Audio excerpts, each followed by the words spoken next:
Passe à Sandra, les populations invitées au civisme fiscal. On le sait, depuis quelques années, la Direction générale des impôts, sous la houlette de M. Ouattara Abou, a décidé de parcourir toutes les régions de notre pays pour expliquer les fondements et le rôle de l'impôt aux différentes couches socio-professionnelles. Après la localité de Tahabo, dans la région de la Yébi-Tiassa, en début d'année, une équipe conduite par M. Diallo Nabo Séraphin, sous-directeur de la promotion du civisme fiscal, en collaboration avec la Direction régionale des impôts de San Pedro, a sillonné les principales localités de la région du Bas-Sassandra. Accompagné du premier responsable local des impôts, M. Siloué Lassina, et certains de ses collaborateurs, la délégation a rencontré le personnel des inspections d'enseignement primaire, les étudiants, les commerçants, les propriétaires immobiliers, les transporteurs, les propriétaires de motos, taxis et tricycles, ainsi que des responsables de sociétés coopératives agricoles.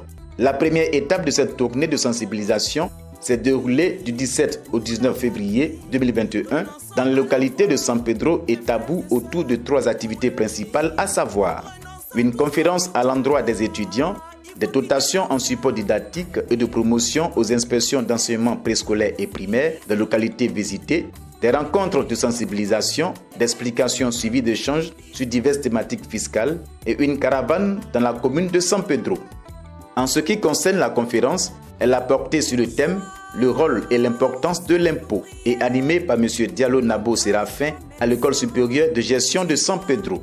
Dans son discours introductif, le sous-directeur de la promotion du civisme fiscal a expliqué aux étudiants de cet établissement le rôle et l'importance de l'impôt pour un État moderne. L'État, c'est vous. L'État, représenté par ses dirigeants, a des missions, a des obligations que nous qualifions d'obligations de service public.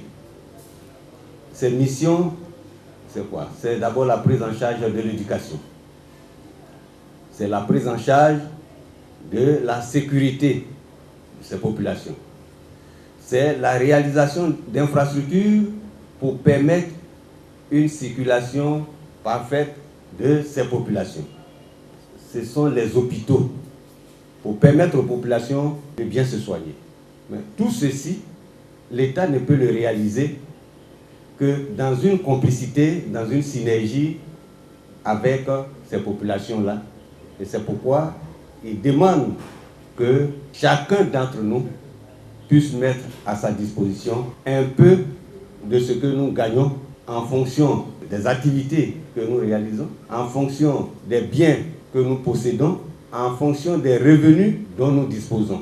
L'État, toujours dans le souci d'assurer le bien-être de ses populations, peut utiliser l'impôt comme un instrument pour orienter sa politique sociale. Après la présentation, les différentes questions des étudiants ont eu des réponses appropriées. Quand un citoyen ne paye pas ses impôts, il y a des sanctions. J'aimerais savoir ces sanctions-là. Est-ce une nécessité pour tout citoyen d'avoir un compte contribuable? J'aimerais savoir ce que signifie e-impôt.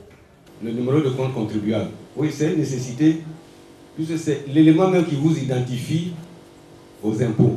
Parce que si vous n'avez pas ce numéro, nous, on ne saura pas comment vous rechercher, on ne saura pas comment collecter. Même quand vous venez payer, on ne saura pas comment enregistrer. Au nom de qui on va l'enregistrer. Surtout qu'aujourd'hui, la Direction générale des impôts s'est engagée dans un système de management de la qualité où tout est digitalisé. Tout se fait en ligne. Et une personne, une entreprise ne doit pas avoir plusieurs numéros de compte contribuable. Quand vous avez un numéro de compte contribuable pour vous, c'est ce numéro-là qui vous suit jusqu'à ce que vous ne soyez plus là. En matière de non-paiement d'impôts, il y a plusieurs sanctions. On vous parlera des sanctions pécuniaires. Vous allez payer ce qu'on appelle des intérêts de retard. Pour certaines natures d'impôts, même les pénalités vont jusqu'à 150%, voire 200%. Les sanctions peuvent se matérialiser par la fermeture de votre entreprise, par la saisie de vos biens, de vos marchandises. On peut saisir votre maison et puis vendre ça aux enchères. Il y a des sanctions pénales. Aujourd'hui, à partir de votre maison, vous pouvez payer vos impôts via le net. C'est ça qui est e-impôt. Il y a aussi DGI mobile. Pour les particuliers, c'est-à-dire que si aujourd'hui j'ai une maison ou j'ai un petit commerce, vous choisissez un opérateur et vous payez votre impôt via cet opérateur. Mais aussi au niveau de l'adhésion en ligne, il y a des banques de référence. Il y a des critères d'adhésion et des critères pour utiliser le portail. On facilite les opérations des contribuables. Les longues files d'attente dans nos services, aujourd'hui, ça n'existe plus.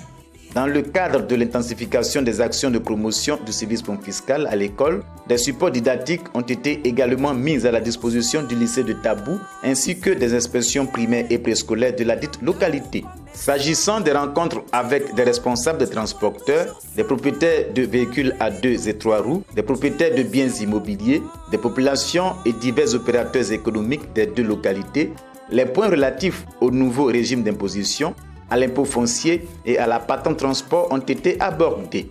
Pour nos frères commerçants et autres, ils ont déjà entendu parler de l'impôt synthétique. On parle aujourd'hui du régime de l'entrepreneur. Et dans le régime de l'entrepreneur, ceux qui payaient avant la taxe forfaitaire des petits commerçants et artisans, donc qui étaient à la mairie, ils payent aujourd'hui la taxe communale de l'entrepreneur. Ceux qui payaient avant l'impôt synthétique sont à la taxe d'État de l'entrepreneur. Mais en faisant tout ça, dans cette catégorie-là, vous allez voir que les impôts qu'ils doivent payer ont connu une diminution.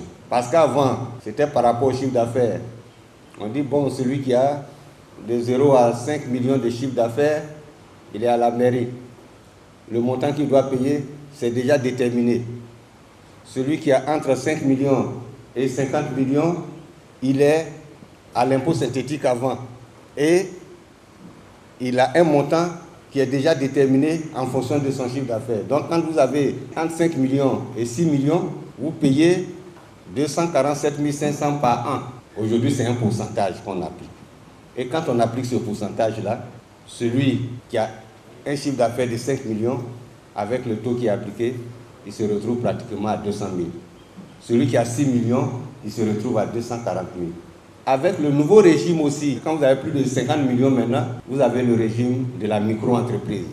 Des règles également qui vous sont applicables, mais en termes d'impôts que vous devez payer, il y a des diminutions par rapport à ce qui se faisait avant. Pour nos frères les transporteurs, il y a un autre type de transport qui se développe avec les mototaxis, avec les tricycles, qui exercent la même activité que ce que les véhicules font.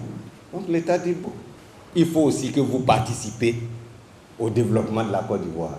Donc sur ce que vous gagnez là, vous donnez un peu. Et leur montant est également en fonction de leur taille. Et la nouvelle patente qui a été instaurée, elle est de 20 000 francs pour les motos-taxis et de 25 000 francs pour les tricycles par an.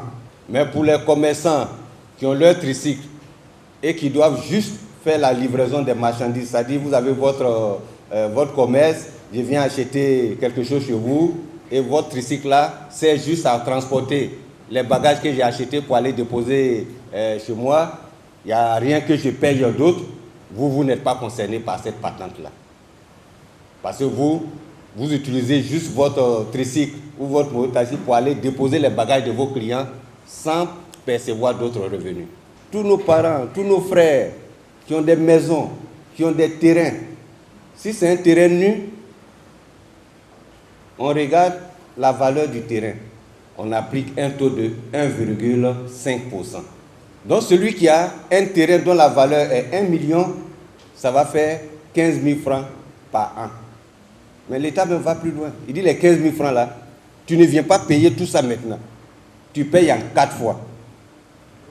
C'est-à-dire chaque 3 mois, tu divises 15 000 francs par 4, chaque 3 mois tu viens payer un peu. Si tu as maison où toi-même tu dors, on regarde la valeur de la maison en fonction de là où ça se trouve. Donc c'est en fonction de là où la maison est située que ce que nous appelons valeur locative là, c'est-à-dire si toi-même tu devais mettre la maison en location là, combien tu allais prendre comme loyer. Et c'est ça qu'on retient, on ramène en année, on a la valeur locative. Et quand tu habites toi-même ta maison, c'est 3%. Maintenant, quand tu as mis en location, c'est 12%. Les échanges qui ont suivi les différentes présentations ont permis aux représentants de la DGI d'apporter des réponses idoines aux préoccupations des participants. Pendant la période de Corona l'année dernière, pendant que les établissements étaient fermés, on nous a demandé de payer des impôts pendant qu'on n'avait même pas d'entrée. Et donc, comme il y a eu un retard, après on nous dit de payer ces impôts-là avec des pénalités. Bon, vraiment, je ne comprends pas. Est-ce qu'il existe un cadre juridique pour régler les incidents liés au paiement de immobile? Il faut avoir quel document pour déclarer son terrain vide? La deuxième question, en tant que jeune entrepreneur, avec mon numéro de compte contribuable unique que je connais, est-ce que je peux déclarer les autres activités? Dans l'activité que vous exercez, qui est l'enseignement, si pendant la période du Covid, vous n'avez pas réalisé de l'activité, c'est normalement une déclaration néant que vous nous envoyez. Si vous n'avez pas versé de salaire, il n'y aura pas d'impôt sur salaire à payer. Si vous devez payer la TSE et que vous n'avez pas réalisé des chiffres d'affaires, donc il n'y aura pas de TSE à payer. Si vous n'avez pas encaissé du tout de scolarité pendant toute l'activité, pendant toute l'année dernière, donc il n'y aura pas non plus de BNC à payer. Si vous estimez qu'en voulant déclarer vos impôts, que vous voulez payer vos impôts, qu'il y a des dysfonctionnements, il y a un mail qu'on vous envoie, où là, sur la plateforme, il y a les dysfonctionnements signalés. Donc, vous faites un imprimé écran de ces dysfonctionnements qui apparaît sur votre profil et vous nous envoyez le courrier. Et en pièce jointe, vous mettez l'imprimé écran. Une personne, un numéro de compte contribuable. Une personne ne peut pas avoir 2 ou 3 numéros de compte contribuable. Quand vous achetez un terrain, vous avez 2 ans pendant lesquels vous ne payez pas d'impôt foncier. Vous êtes exonéré, ça paraît de la 3e année que vous payez. Quand vous achetez un terrain, vous avez quand même quelques documents pour démarrer avant d'arriver même à la CD. Vous pouvez partir de l'attestation villageoise, arriver souvent l'aide d'attribution, vous allez aux impôts, vous dites que j'ai un bien, on va mettre votre nom sur ce bien-là. Après les 2 ans, vous allez commencer à payer les impôts. Mais vous continuez les formalités pour avoir la CD. En plus de ces actions, une caravane composée d'agents des impôts et d'étudiantes de l'École supérieure de gestion de San Pedro a sillonné les différentes rues de la commune de San Pedro afin d'appeler les populations à adhérer au civisme fiscal. Divers supports de sensibilisation ont également été distribués aux populations. Notons que les populations ont exprimé un réel engouement pour ces rencontres et témoigné leur reconnaissance à la Direction générale des impôts qui a accepté de venir les entretenir sur un sujet aussi important qu'est l'impôt. Je suis content parce qu'aujourd'hui, la confusion qui m'était à l'esprit que la DGI était vraiment un monstre qui vraiment pillait le peuple. Et aujourd'hui, je comprends que c'est véritablement une aide favorable à l'État. Vraiment, on a appris beaucoup de choses et ce qui m'a rassuré en ce jour, parce que généralement, on a peur de s'approcher des impôts, on s'est dit, bon, on a peur, mais aujourd'hui, nous ont rassuré que nous pouvons venir à tout moment, ils sont disponibles pour les questions, tout et tout. Qu'est-ce que nous faisons nous-mêmes pour ne pas être en conflit, pour ne pas être en déphasage avec les impôts? Parce que ça commence par nous, c'est notre bien. Nous devons tout faire pour le sauvegarder. Et cela part de nous-mêmes d'abord. Les impôts, c'est un service de l'État. Une rencontre enrichissante dans la mesure où ça nous a permis de se frotter aux réalités de la chose fiscale et ça nous a permis aussi d'appeler nos adhérents pour qu'ils viennent aussi écouter la bonne nouvelle. Je dirais que c'est une très bonne initiative d'emmener la population à être de bons citoyens. En marge de cette tournée de sensibilisation, la délégation a été reçue successivement par les autorités administratives et municipales des localités de San Pedro et de Tabou, qui ont accordé une attention particulière aux messages délivrés et soutenu toutes les activités.